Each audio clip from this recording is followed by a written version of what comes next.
Pengurus-pengurus Dewan Pengurus Daerah, DPD, Real Estate Indonesia, REI, Sulawesi Selatan, Sulsel, periode 2023 hingga 2026 langsung tancap gas usai pelantikan.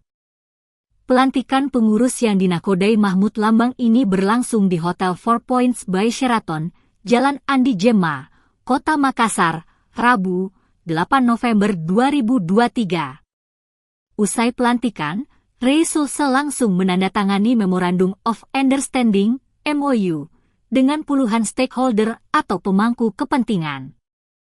Pemangku kepentingan tersebut seperti perbankan, hingga media, termasuk Tribun Timur. Acara pengukuhan ini dirangkaikan juga dengan penandatanganan MOU dengan beberapa perusahaan, vendor, dan perbankan, kata Ketua Panitia Pelantikan REI Sulsel, Andi Ridwan Jabir. Mulai dari promo khusus perbankan, hingga kartu keanggotaan yang sekaligus berfungsi sebagai ATM. Ada juga kerjasama sistem pembayaran ringan, pengadaan material CAT, pengadaan material kunci-kunci.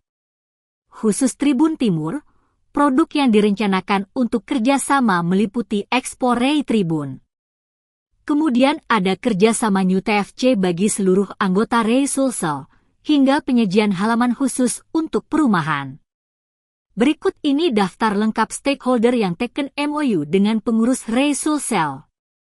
Ban Beten Kanwil V, Ban Beten Cabang Makassar, Ban BNI Matoangin, Ban BNI Cabang Makassar, Ban Panin, Ban Mandiri, Ban Beri, Ban Beten Syariah, Ban Bukopin, Ban Artagraha Internasional, Ban Neocommerce, CV Prima Jaya PVC, PT Semani Steel, PT Bandar Trisula, STY Makassar Maju, Tribun Timur, PT Macon, Herald Indonesia Media, PT Hadin Metavisi Akademika, PT Fajar Lestari Sejati, PT Solusi Bahan Bangunan.